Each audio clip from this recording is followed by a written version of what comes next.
بسم اللہ الرحمن الرحیم۔ اسلامک سٹوری بائی گل کے پیارے پیارے ساتھیوں، السلام علیکم۔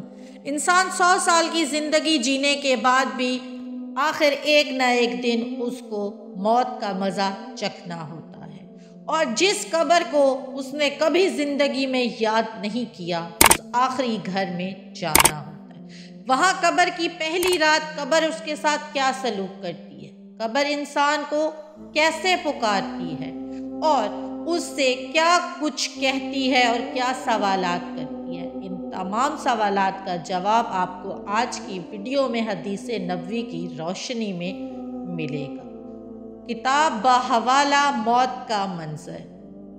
حضرت ابو سعید رضی تعالیٰ عنہ سے روایت ہے کہ محمد صلی اللہ علیہ وآلہ وسلم نے فرمایا ہے، اے ایمان والو، لستوں والی زندگی کو ختم کر کے موت کو یاد کیا کرو۔ قبر ہر دن اپنے مردوں سے خطاب کرتے ہوئے اعلان کرتی ہے کہ میں غربت اور تنہائی کا گھر، مٹی اور کیڑوں مکوڑوں کا مقام ہوں۔ جب کسی نیک انسان کو قبر میں دفن کیا جاتا ہے تو قبر اس کو خوشی کے ساتھ مرحبا کہتی ہے اور خوشخبری سناتی ہے کہ میرے اوپر چلنے والے، تم مجھے بڑے محبوب تھے اور آج میں تمہاری ہوئی اور تم میری طرف آ گئے ہو، تم اب میرے احسان کو دیکھ لینا۔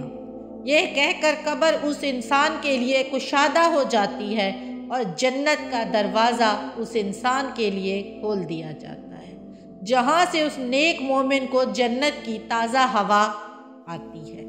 ایک اور روایت میں حضرت ابو ہریرہ رضی اللہ عنہ نے فرمایا ہے کہ اللہ کے پیارے نبی حضرت محمد صلی اللہ علیہ وآلہ وسلم ایک جنازے میں شریک ہوئے اور میں بھی آپ کے ساتھ تھا۔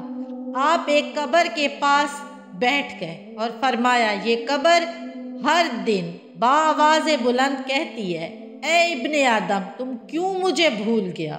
کیا تمہیں یہ بات یاد نہیں کہ میں تنہائی کا گھر ہوں، غربت اور وحشت کیڑوں مکوڑوں کا مقام ہوں، میں بہت تنگ جگہ ہوں، مگر رب العزت جس کے لیے مجھے حکم فرماتا ہے اس کے لیے کھلی اور کشادہ ہو جاتی ہوں۔ اس کے بعد رسول اللہ صلی اللہ علیہ وآلہ وسلم نے کہا، اے قبر، یا تو جنت کا گلشن ہے یا پھر آگ کی بھٹی ہے۔ ایک اور روایت میں حضرت ابو حجاج رضی اللہ عنہ سے روایت ہے کہ رسول اللہ صلی اللہ علیہ وآلہ وسلم نے فرمایا، مردے کو جب قبر میں رکھا جاتا ہے تو قبر اس سے کہتی ہے، اے ابن آدم، تو ہلاک ہوا، کس چیز نے تمہیں مجھ سے دھوکے میں رکھا تھا کہ میں فتنہ، تاریکی اور وحشت کیڑوں مکوڑوں کا گھر ہوں؟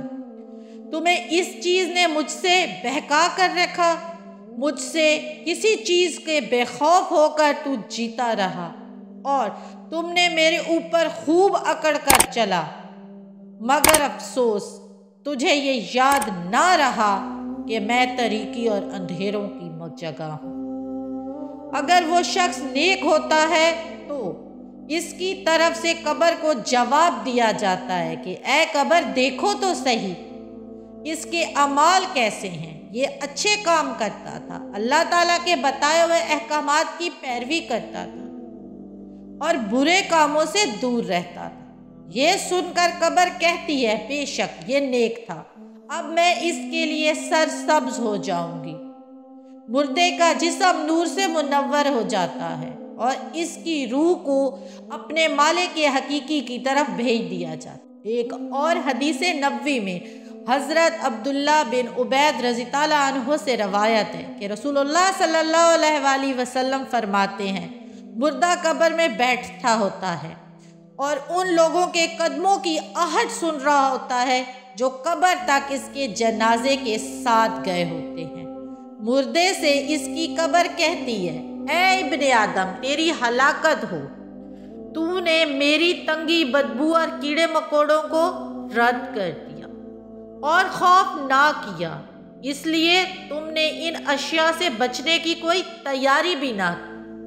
اگر مردہ بد عمال ہوتا ہے تو قبر اس سے کہتی ہے، تم کو میری تاریکی، تنہائی، تنگی پر غم نہیں؟ اس کے بعد قبر اس کو جکڑ لیتی ہے اور اس کی پسلی کی ہڈیاں ایک دوسرے میں پیوستہ ہو کر ٹوٹ جاتی ہیں، اور وہیں پر اگر مردہ نیک شخص ہوتا ہے تو قبر اس کے لیے کھلی کر دی جاتی ہے اور اس کی دائیں طرف جنت کی کھڑکی کھول دی جاتی ہے جس سے تازہ ہوا کے جھونکے آتے ہیں۔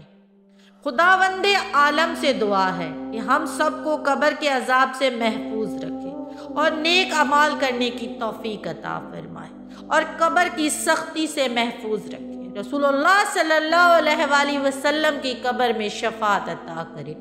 پیارے دوستوں، آگے والے وقت کی تیاری کرنی چاہیے۔ ہر وقت اللہ تعالیٰ سے توبہ کرتے رہنا چاہیے اور زمین پر اکڑ کر نہیں چلنا چاہیے، کیونکہ آخر ایک دن ہمیں اس کی گود میں جانا ہے۔ امید کرتی ہوں ویڈیو آپ تمام دوستوں کو پسند آئی ہوگی۔